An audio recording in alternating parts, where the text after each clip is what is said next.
কৃত্রিম বুদ্ধিমত্তা বিচার বিশ্লেষণ করে জানাচ্ছে তুমি আমাকে মাত্র 27% ভালোবাসো, 10% মায়া, 11% সৌজন্য ও ভদ্রতা, আর বাকিটা মানে 52% নিপুণ অভিনয়।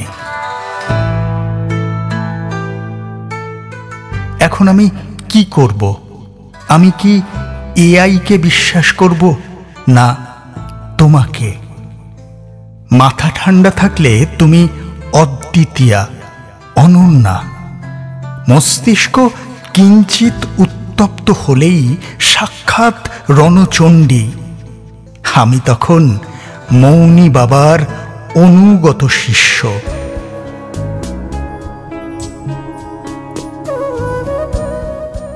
তোমার উত্তপ্ত কথাবার্তায় সেদিন বললাম, তুমি কিন্তু এখন 6000 ভোল্টে অবস্থান করছো, শান্ত হও।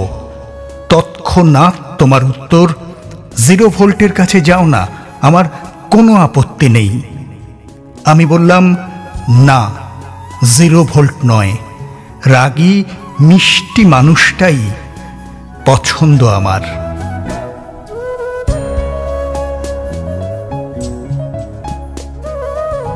সেদিন ফোনে বললে, তোমার চারপাশে এখন কত প্রাণ ভোমরা।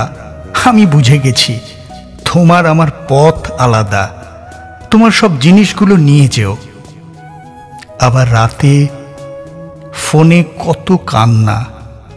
আমি মজা করে বললাম, আমি যদ্দূর জানি সুন্দরীরা এত কাঁদলে একটা চোখ কিন্তু ছোট হয়ে যায়।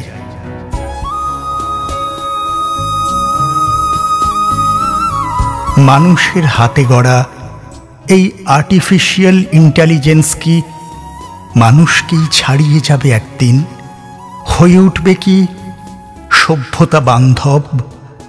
অনুবাদ করে দেবে হৃদয়ের আরতি, দ্রোহের আগুন?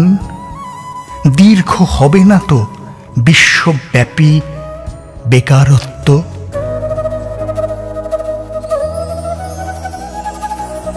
আমি জানি যারা একটুতেই রেগে যায়, কথায় কথায় কেঁদে ফেলে, তাদের মনটা হয় সবুজ, সুন্দর, পবিত্র।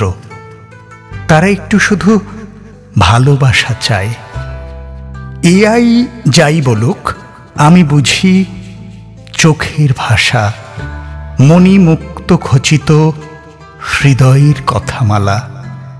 না হয় বিশ্বাস করে ঠকে যাব, নীরবে ফেলব চোখের জল।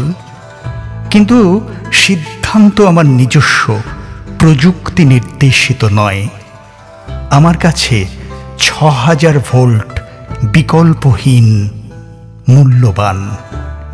প্রতিদিন সূর্যোদয়ের মতো চির নতুন, অদ্বিতীয়া।